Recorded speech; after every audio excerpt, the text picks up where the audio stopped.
እንግዲህ የእኛን ስኬት ዝቅ አድርገው ይመለከታሉ ወይም ደግሞ በነቀፌታ ይሞሉናል ማለት ነው። እንግዲህ እኛ የተሻለን ሆነን ስንታይ እነሱ ስጋት ስለሚገባቸው የእኛን በራስ የመተማመን ለማዳከም ይጥራሉ። አንደኛ ስልክ ሲደውሉ ሁልጊዜ ማንሳት አይኖርብንም። ካነሳንም ለ5 ደቂቃ ብቻ ነው ማውራት የምችለው፣ ስራ አለብኝ በማለት አስቀድመን ገደብ ልናስቀምጥ ይገባል። በአካል ስንገናኝም ብዙ በማንቆይበት ቦታ ለምሳሌ ካፌ መገናኘት እንችላለን፣ የቆይታ ጊዜያችንን ለማሳጠር ማለት ነው።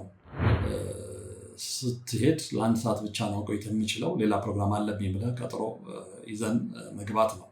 ሰዓቱ ሲደርስ ምንም አይነት ድራማ ሳይፈጠር በሰላም እንውጣ።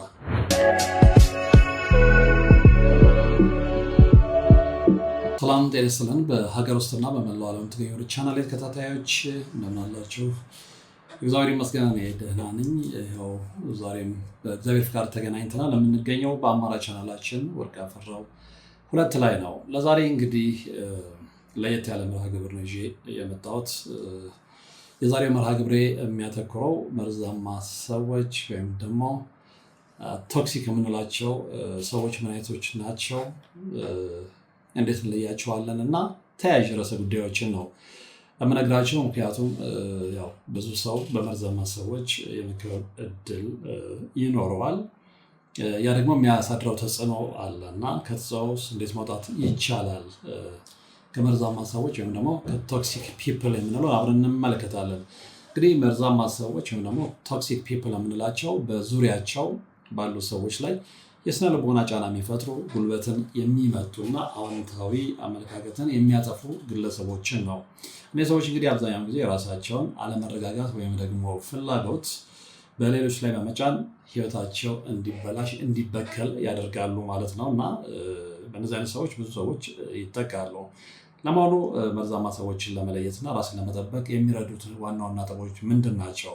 እንደዚህ ነው የምንመለከተው በቀጣይነት ማለት ነው። አንደኛ መርዛማ ሰዎችን እንዴት እንለያለን? ምልክቶቻቸው ምንድን ናቸው? እንግዲህ የመጀመሪያ ሁሌም ተጎጂ መሆን ኤክስተርናል ቪክቲም ነው። ችግር ሲፈጠር ተጠያቂነቱን ከመውሰድ ይልቅ ሁሌም ሌላ ሰው ወይም ደግሞ ሁኔታን ይወቅሳሉ። ለምን እኔ ላይ ብቻ የሚል ስሜት በማንጸባረቅ የእኛን ርህራሄ ለመቀባት ይሞክራሉ። ሌላው የበታችነት እንዲሰማን ማድረግ ነው። እንግዲህ የእኛን ስኬት ዝቅ አድርገው ይመለከታሉ ወይም ደግሞ በነቀፌታ ይሞሉናል ማለት ነው። እንግዲህ እኛ የተሻለን ሆነን ስንታይ እነሱ ስጋት ስለሚገባቸው የእኛን በራስ የመተማመን ለማዳከም ይጥራሉ። ሌላው ሁኔታዎችን መቆጣጠር ወይም ደግሞ ማኒፑሌተርስ መሆን ነው። እንግዲህ የሚፈልጉትን ለማግኘት ስሜታችንን ይጠቀማሉ። ለምሳሌ የጥፋተኝነት ስሜት እንዲሰማን ያደርጋሉ። ለእኔ ካሰብክ ወይም ደግሞ ለእኔ ካሰብሽ ይህን ታደርጋለህ፣ ይህን ታደርጊያለሽ የሚሉ ስውር ጫናዎችን ይጠቀማሉ። አሉታዊነትን ማሰራጨት ሌላው መለያ ባህሪያቸው ነው። እንግዲህ በዙሪያቸው አዎንታዊነትን ወይም አዎንታዊ ነገር ማየትን ይቸገራሉ። ሁሌም ስለ ክፉ ወሬ፣ ስለ ውድቀትና ስለ ተስፋ መቁረጥ ማውራት ይቀላቸዋል። እንግዲህ በሁለተኛው ነጥብ ምንድን ነው? በህይወቱ ላይ የሚያደርሱት ጉዳት ነው ወይም በህይወታችን ላይ የሚያደርሱት ጉዳት ነው። አንደኛው የአእምሮ ድካም ነው። እንግዲህ ከእነሱ ጋር ከቆየን በኋላ ከፍተኛ ድካምና የባዶነት ስሜት ይሰማናል። በራስ የመተማመን ስሜታችን ይጠፋል። የእነሱን ነቀፌታ በጊዜ ሂደት እንደ እውነት መቀበል ልንጀምር እንችላለን። እዚህ ላይ ነው መጠንቀቅ ያለብን። ሌላው የእድገት መገታት ነው። አዳዲስ ነገሮችን ለመሞከር ስንነሳ አይሆንም ወይም ደግሞ አይሳካም የሚሉ ድምፆችን ስለሚጨምሩ ወደኋላ እንድንቀር ምክንያት ይሆኑናል ማለት ነው እና የፈለገ ያህል ብንመኝ፣ በችሎታችን ብንተማመን እንደዚህ አይነት ሰዎች አጠገባችን ካሉ፣ ቶክሲክ ፒፕል አጠገባችን ካሉ የምንፈልገው ስኬት ደረጃ ላይ መድረስ አንችልም ማለት ነው። ራሳችን እንዴት መጠበቅ እንችላለን ከእንደዚህ አይነት ሰዎች? እንግዲህ አንደኛው ድንበር ማበጀት ነው። ይህ ምንድነው? ምን ያህል ጊዜ ወይም አብረናቸው እንደምናሳልፍ እና ስለምን ጉዳይ እንደምናወራ ገደብ ማውጣት ይኖርብናል። ሌላው እንግዲህ ስሜታዊ ርቀታችንን መጠበቅ ነው። የሚሉትን አሉታዊ ነገር እንደ ግል ጥቃት ሳይሆን የእነሱ ማንነት ነጸብራቅ መሆኑን መረዳት ነው። ሌላው ባህሪያቸው ሲረብሸን በግልጽና በሰላማዊ መንገድ የንግግርህ ወይም ደግሞ የንግግርሽ አይመቸኝም ብሎ መናገርን መልመድ የግድ ይኖርብናል። ሌላው መራቅ ነው። እንግዲህ ሁኔታ የማይስተካከልና ጤናችንን የሚጎዳ ከሆነ ግንኙነቱን ማቋረጥ ወይም ደግሞ መቀነስ የመጨረሻው መፍትሄ እንደሆነ ባለሙያዎች ይመክራሉ። እንግዲህ ከ5ቱ የቅርብ ጓደኞች አማካይ ውጤት ነህ እንደሚባለው በዙሪያችን ያሉ ሰዎች የአስተሳሰባችን መርዝ ወይም ደግሞ መድኃኒት ሊሆኑ ይችላሉ ማለት ነው። እንግዲህ መርዛማ ሰዎችን ለመለየት እንዲረዳን በአሁኑ ሰዓት አጠገባችን ያለ ሰው ባህሪ እየረበሸን ነው የሚለውን ነገር ማጥናት ወይም ደግሞ ማወቅ ይኖርብናል እና ድንበር እንዴት ነው ማበጀት የምንችለው የሚለውም እጅግ በጣም ወሳኝ ነው። እንግዲህ መርዛማ ሰዎችን መለየት ብቻ ሳይሆን ከነሱ የሚመጣውን አሉታዊ ተጽዕኖ ለመከላከል ወይም ደግሞ ድንበር ለማበጀት ሴቲንግ ባውንደሪስ የሚሉት ነው እጅግ አስፈላጊ ነው። ይህንን ለማድረግ እንግዲህ የሚረዱን 4 ተግባራዊ መንገዶች እንዳሉ ባለሙያዎች ይነግሩናል። አንደኛ ስሜታዊ ርቀትን መጠበቅ ዲታችመንት ነው። እንግዲህ መርዛማ ሰዎች እኛን በስሜት ለመጠቅለል ይሞክራሉ። ይህን መረዳት አለብን። ለምሳሌ ድራማ ሲፈጥሩ ወይም ደግሞ ሲያማረሩ አብረን ስሜታዊ ከመሆን ይልቅ እንደ ታዛቢ መሆን ይኖርብናል። የሚረዳን ዘዴ ምንድን ነው? የሚሉትን ነገር እንደ ግል ጥቃት አንውሰደው። ይህ የእነሱ ችግር እንጂ የኔ አይደለም ብለን ለራሳችንን እንንገረው። ሁለተኛው አይ ማለትን መልመድ ይኖርብናል። በፍጹም አይሆንም ማለትን መልመድ ይኖርብናል። ብዙ ጊዜ እንግዲህ መርዛማ ሰዎች ደግነታችንን ለጥቅማቸው ያውሉታል። ያለመኑበትን ወይም ያልፈልጉት ነገር ሲጠይቁን በግልጽ አይ ማለት መለማመድ አለብን። ያለመንበትን እኛ ወይም ያልፈለግነውን ነገር ስንጠይቅ በይሉኝታ ተጠፍን ግን ያንን ማድረግ የለብንም ነው። እንግዲህ እንዴት ነው የምንናገረው? ረጅም ማብራሪያ መስጠት አይጠበቅብንም። አዝናለሁ፣ አሁን ለዚህ ጊዜ የለኝም፣ ወይም ደግሞ ይህንን ማድረግ አልችልም የሚሉ አጫጭር ንግግሮችን መጠቀም መልመድ መቻል አለብን። ማብራሪያ በሰጠን ቁጥር እነሱ የሚከራከሩበትን ቀዳዳ ያገኛሉ ማለት ነው። ለዛ እድል መስጠት የለብንም። ሶስተኛው የጊዜና የቦታ ገደብ ማበጀት ነው። እንግዲህ ከእነዚህ ሰዎች ጋር የምናሳልፈውን ጊዜ በንቃት መቀነስ ይኖርብናል። ተግባራዊ እርምጃም እጅግ ወሳኝነት ይኖረዋል። አንደኛ ስልክ ሲደውሉ ሁልጊዜ ማንሳት አይኖርብንም። ካነሳንም ለ5 ደቂቃ ብቻ ነው ማውራት የምችለው፣ ስራ አለብኝ በማለት አስቀድመን ገደብ ልናስቀምጥ ይገባል። በአካል ስንገናኝም ብዙ በማንቆይበት ቦታ ለምሳሌ ካፌ መገናኘት እንችላለን፣ የቆይታ ጊዜያችንን ለማሳጠር ማለት ነው። አራተኛው እንግዲህ የቤት ርዕሶችን መምረጥ ነው። መርዛማ ሰዎች ደካማ ጎናችንን ወይም የግል ሚስጥራችንን ተጠቅመው ሊያጠቁን ይችላሉ። ይህንን መረዳት ይኖርብናል እና መፍትሄው ምንድን ነው? የግል ህይወታችንን፣ ስኬታችንን ወይም ደግሞ ድክመታችንን ለነሱ በፍጹም ማጋራት አይኖርብንም። ይልቁንም ስለ አጠቃላይ ነገሮች፣ ስለ አየር ጸባይ፣ ስለ ስፖርት ወይም ስለ ዜና ብቻ በማውራት ውይይቱን ጥልቀት የሌለው ማድረግ እንችላለን። የትኛው አይነት ሰው ነው ይበልጥ እየረበሸን ያለው የሚለውም አብሮ መታወቅ ይኖርበታል። እንግዲህ ብዙ ጊዜ ከነዚህ ውስጥ የሚጠቀሱት ቤተሰብ ወይም የቅርብ ሰው ሊሆን ይችላል የሚረብሸን። ይሄ መራት ይከብዳል። ከእንደዚህ አይነት ሰው ቤተሰብ ወይም የቅርብ ሰውን ግን ጥላ አትጥለው። ሌላ የስራ ባልደረባ ሊሆን ይችላል፣ ሌላው ጓደኛ ሊሆን ይችላል እና የትኛው ነው የኛ ብለን ማወቅ እንችላለን። እንግዲህ በጣም ከባዱ የትኛው ነው? የመጀመሪያው እንደሆነ ነው ባለሙያዎች የሚነግሩን። እንግዲህ ያስ ከሆነ መፍትሄው ምንድን ነው የሚለውን አብረን እንመለከታለን። እንግዲህ ቤተሰብ ሲሆን ትንሽ ነገሩ ውስብስብ ይላል። ምክንያቱም እንደ ጓደኛ በቀላሉ መቁረጥ ወይም ደግሞ እንደ ስራ ባልደረባ በር ዘግቶ ማውጣት አይቻልም እና ከቤተሰብ ጋር መርዛማ የሆነ ግንኙነት ሲኖረን ዓላማችን ግንኙነቱን ማጥፋት ሲሆን ራሳችንን መጠበቅ ወይም ደግሞ ሰልፍ ፕሪሰርቬሽን መሆን አለበት ይላሉ ባለሙያዎች። እና ስልታዊ መፍትሄዎቹ ምንድናቸው የሚለውን ደግሞ እንደሚከተለው እናያለን። አንደኛው የግራጫ ድንጋይ ዘዴ ወይም ደግሞ ነጮቹ ዘ ግሬይ ሮክ ሜተድ የሚሉት ነው። ይህ ዘዴ እንግዲህ መርዛማ ለሆኑ የቤተሰብ አባላት በጣም ውጤታማ ነው ተብሎ ነው የሚታሰበው። ዓላማው እኛን በማናደር ወይም ደግሞ በማሳዘን የሚያገኙትን ጉልበት መንፈግ ነው። እንዴት ነው የሚደረገው? እንደ ግራጫ ድንጋይ መሰልቸት መፍጠር። ጥያቄ ሲጠይቁን አጫጭር መልሶችን አዎ፣ አይደለም፣ ደህና ነው ብቻ የሚለውን መልስ መስጠት። ጥቅሙ ምንድነው? እኛን ከማበሳጨት ወይም ደግሞ ማበሳጨት የማይችሉ መሆኑን ሲረዱ ትኩረታቸውን ወደ ሌላ ቦታ ያዞራሉ። ሁለተኛው ስሜታዊ ድንበርን ማበጀት፣ ይሄ ኢሞሽናል ባውንደሪስ የምንለው ነው። እንግዲህ ቤተሰብ ስለሆነን ብቻ ሁሉንም የውስጥ ሚስጥራችንን ማወቅ የለባቸውም። የሚነቅፉን ወይም የሚያጥላሉንን ርዕሶች ለይተን እንወቅ። ለምሳሌ ስለ ስራ ካፌዙ፣ ስለ ስራችን ጨርሶ ማውራት የለብንም ማለት ነው። ወዲያውን ወደ ሌላ አቅጣጫ ልንቀይረው እንችላለን። ስለዚህ ጉዳይ አሁን ማውራት አልፈልግም፣ ሌላ ነገር እናውራ በማለት በቆራጥነት መናገር ይኖርብናል፣ በስራችን ላይ የሚያፌዙ ከሆነ ማለት ነው። ሶስተኛ ጊዜ ገደብ ወይም ደግሞ ታይምድ ኢንተራክሽን ነው። ከነሱ ጋር እንግዲህ የምናሳልፈውን ጊዜ በሰዓት ልንገድበው ይገባል። ለምሳሌ ለጥፋት ስትሄድ ለአንድ ሰዓት ብቻ ነው ቆይተህ የሚችለው፣ ሌላ ፕሮግራም አለብኝ ብለህ ቀጥሮ ይዘን መግባት ነው። ሰዓቱ ሲደርስ ምንም አይነት ድራማ ሳይፈጠር በሰላም እንውጣ። ይሄ መፍትሄ ነው። አራተኛው በምላሽ ፈንታ ተግባር ማሳየት ነው። እንግዲህ አክሽን ኦቨር ሪያክሽን የሚሉት ነው ነጮቹ። መርዛማ የቤተሰብ አባላት እኛን በመወንጀል ምላሽ እንድንሰጥ ይገፋፉናል ማለት ነው። ምላሽ እንድንሰጥ፣ እንድንጮህ፣ እንድንከላከል ይገፋፉናልና መፍትሄው እንግዲህ ሲጮሁብን ወይም ሲዘርቡን አንመለስ፣ ስንረጋጋ እናወራለን ብለን ክፍሉን ለቀን መውጣት እንችላለን። ይህ እኛን መቆጣጠር የማይችሉ ትልቅ ምልክት ይሰጣቸዋል። አምስተኛው ድጋፍ መስመር መፍጠር ነው። እንግዲህ ከቤተሰባችን ውጭ የሚያበረታታን የሚረዳንና አዎንታዊ የሆኑ ጓደኞች ወይም ዘመዶች ሊኖሩ ይገባል። ቤተሰብ መርዛማ ሲሆን የሚፈጥረውን የባዶነት ስሜት በእነዚህ ሰዎች ልንሞላው ይገባል ማለት ነው። እንግዲህ ከዘመድም መርዛማ ቶክሲክ ፒፕል ያሉትን ያህል ከቅርብ ሰዎችም ከቤተሰብ ያለውን ያህል የዛን ያህል ደግሞ ይህንን ቀረራ የሚደፍኑ ሰዎች እንደሚኖሩ ማሰብ ነው ጠቀሜታ ይኖረዋል እና ይህንን ተግባራዊ ማድረግ ይኖርብናል። አሁን ይሄ በጣም አስቸጋሪ የሚሆነው ደግሞ ሞር እየጠበበን ስንመጣው ትዳር ውስጥ ሲሆን ነው። እንግዲህ ትዳር ውስጥ መርዛማ ወይም ቶክሲክ ሁኔታ ሲፈጠር ነገሩ በጣም ፈታኝ የሚሆነው አብሮ ከመኖር እና ከስሜታዊ ትስስር የተነሳ ነው።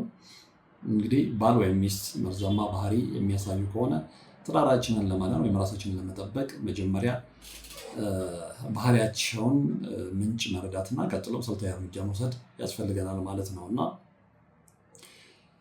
እንግዲህ ባል ወይም ሚስት ሊያሳዩቸው የሚችሉ ዋና ዋና ባህሪያትና መፍትሄዎቻቸው ምንድን ናቸው የሚለውን እንመለከታለን እና የመጀመሪያው ባህሪ መለየት ነው። እንግዲህ ከመጠን በላይ መቆጣጠር ወይም ኮንትሮል፣ ይሄ ሁለቱም ላይ የሚታይ ነው። ከማን ጋር እንደምትውል ወይም እንደሚውል፣ ገንዘቡን እንዴት እንደሚያጠፋ ወይም እንደምታጠፋ እና የግል ነፃነቱን የምትነፍግ ከሆነ ወይም የግል ነፃነቷን የሚነፍግ ከሆነ። ሌላው ሁልጊዜ ማውቀስ ወይም ደግሞ ብሌም ጌም የሚሉት ነው። ለሚፈጠረው ስህተት ሁሉ ተጠያቂው አንተ ብቻ እንደሆንክ አድርጋ የምታቀርብ ከሆነ ወይ ደግሞ እሷ ብቻ እንደሆነች አድርጎ የሚያቀርብ ከሆነ። ሌላው ስሜታዊ መንገላታት ጋስላይቲንግ የሚሉት ነው። እንግዲህ ያደረገችው ነገር አላደረኩም በማለት በራስህ ትውስታና አእምሮ ላይ እንድትጠራጠር ማድረግ። ይሄ ለወንዱም ይሰራል። ዝምታን እንደ ቅጣት የምትወስድ ከሆነ ሳይለንት ትሪትመንት፣ ችግሮችን በንግግር ከመፍታት ይልቅ እንግዲህ ለቀናት ዝም በማለት እንድትጨነቅና እንድትለምናት ማድረግ ወይም ደግሞ እንዲለምንሽ ማድረግ። ሁለተኛው እንግዲህ መፍትሄዎች እና የጥንቃቄ እርምጃዎች ሊወሰዱ ይገባል።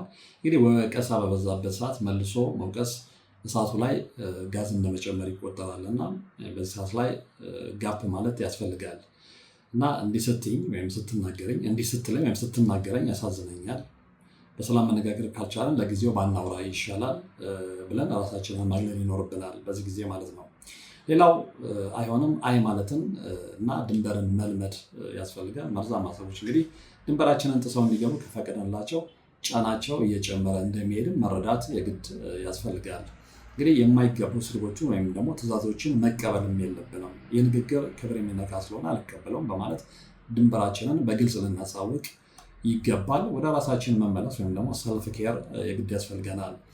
እንግዲህ የትዳር አጋሮቻችን መርዛማ ሲሆኑ ሙሉ ትኩረታችን እነሱን በማስደሰት ላይ ብቻ ሊሆን ይችላል። ይህ ደግሞ ጉልበታችንን ይጨርሳል። ስለዚህ መፍትሄው ሊሆን የሚችለው ምንድነው? የራሳችን የሆኑት የትርፍ ጊዜ ማሳለፊያዎች፣ ጓደኞችና ስኬቶች ሊኖሩን ይገባል እና ደስታችን በትዳር አጋሮቻችን ላይ ብቻ የተመሰረተ እንዲሆን ማድረግ ይኖርብናል እና የባለሙያ እርዳታም ያስፈልገናል። የካፕል ካውንስሊንግ የሚሉት ነው። ሁኔታው እንግዲህ ከኛ አቅም በላይ ከሆነና ግንኙነቱን ማዳን የምንፈልግ ከሆነ የጋራ አማካሪ ማግኘት በጣም አስፈላጊ ነው። መርዛማ ባህሪ አንዳንድ ጊዜ ካለፈ የልጅነት ጠባሳ ወይም ደግሞ ካልታከመ የአእምሮ ጫና፣ ስትረስ እና ዲፕሬሽን ሊመነጭ ስለሚችል ባለሙያን ማማከር እጅግ ይመከራል። እና መቼ ነው በቃ ማለት ያለብን?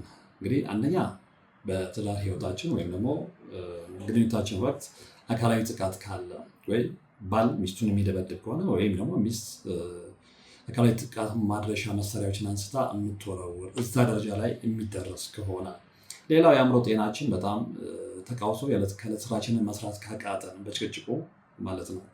ሌላው ደግሞ የትዳር አጋሮቻችን ለመለወጥ ምንም አይነት ፍላጎት ከሌላቸው እዚህ ጊዜ በቃ የሚል ውሳኔ ላይ መድረስ ይኖርብናል ማለት ነው። እንደ ባለሙያዎች ምክር እንግዲህ ይሄ ነገር በትዳር አጋሮቻችን ላይ መቼ ነው የተጀመረው የሚለውም እጅግ ወሳኝነት ይኖረዋል እና ከበፊት ጀምሮ ከሆነ እንግዲህ ያንን ሰው የመቀየር ተስፋን መተው ነው የመጀመሪያው የሚመከረው። ብዙ ጊዜ እንግዲህ ትዳር ስንይዝ ትዳር አጋራችንን እንለውጣለን የሚል ተስፋ እንይዝና እዛ ውስጥ እንገባለን። ነገር ግን በዛማ ሰው ራሱን ለመለወጥ ፍላጎት ከሌለው የእኛ ጥረት ግን ብቻውን ዋጋ የለውም ማለት ነው።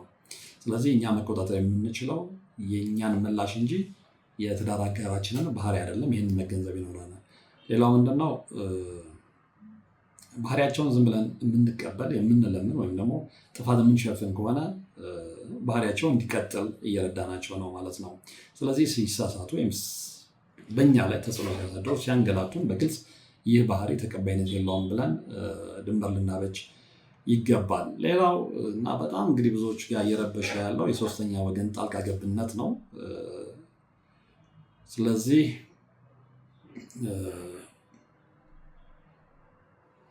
ይሄ የሶስተኛ ወገን ጣልቃ ገብነት ካለ ወይም ደግሞ በትዳር አጋራችን ላይ የምንመለከተው ባህሪ ይህ መርዛማ ባህሪ የቆየ ከሆነ ሁለታችሁ መካከል ብቻ ወይም በሁለታችን መካከል ብቻ የሚፈታ ላይሆን ይችላል። ስለዚህ ሽማግሌ ወይም የሃይማኖት አባት የምናከብራቸው ሰዎች ካሉ በእነሱ ፊት በግልጽ መነጋገር ወሳኝነት ይኖረዋል። ሌላው የስነ ልቦና ባለሙያ ወይም ፐርሰናል ዲስኦርደር እንደ ናርሲዝም ያለ ካለ ባለሙያ ማማከር ግድ ይላል።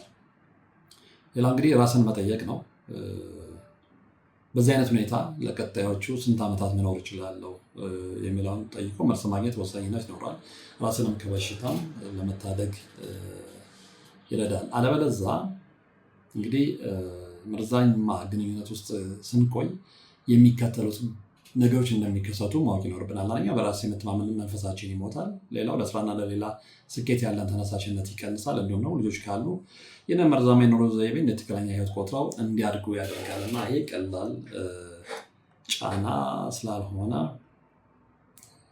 ትኩረት አድርጎ ወደ መፍትሄው መሄድ ያስፈልጋል ማለት ነው እና ስልታዊ ማፈግፈግ ጊዜ ውስጥ ይገባል። ይሄ ምንድነው? ሁኔታው የማያስተካከል ከሆነ እና ጤናችንን የነጠቀን ከሆነ ስለመለያየት በቁም ነገር ማሰብ ሊኖርብን ይችላል። ይህ ከመወሰኑ በፊት ግን የሚከተሉትን ማድረግ ደግሞ አስፈላጊ እንደሆነ ነው ባለሙያዎች የሚመክሩት። ይሄ ምንድነው? አንደኛው ሚስጥርን መጠበቅ ነው። የገንዘብና የህይወት ዋስትናን ማጠናከር። ሌላው ማስረጃ ሊኖረን ይገባል። የምናደርገውን በደል በዝምታ ከማለፍ ይልቅ ለታማኝ ጓደኛ ወይም ደግሞ ዘመድ ማማከር እጅግ ጠቃሚ እንደሆነ ነው ባለሙያዎች የሚነግሩን ማለት ነው እና እዛ ላይ ትኩረት ማድረግ ይኖርብናል ማለት ነው። ስለዚህ እነዚህ ነገሮች ግምት ከተን ወደ መፍትሄው የማንሄድ ከሆነ ግን ባለሙያዎቹ እንደሚያስጠነቅቁትም ሆነ እንደሚመክሩት የትዳር ህይወታችን ከመፍረሱ ባሻገር እኛም በጤናችን እንጎዳለን ማለት ነው። ስለዚህ እርምጃ የምንወስድበት ሰዓት አሁን ነው የሚል ምክር ነው የሚያስተላልፉት። እንግዲህ ለዛሬ ለየት ባለ ርዕስ ወይም ደግሞ ይዘት ነው የቀረብኩት እና እነዚህ የሚጠቅሙ ነገሮችን ለተመልካቾች ማቅረብ እጅግ ወሳኝነት ይኖራል ብዬ ስለማስብ ነው እንዲህ አይነት ለየት ያሉ ርዕሰ ጉዳዮችን በተለይም ደግሞ በሁለተኛው ቻናል ላይ ይዤ መቅረብ የምፈልገው። በቀጣይ በሌላ አስተማሪ መርሃ ግብር እንገናኛለን። እስከዛው ግን በያላችሁበት ሰላም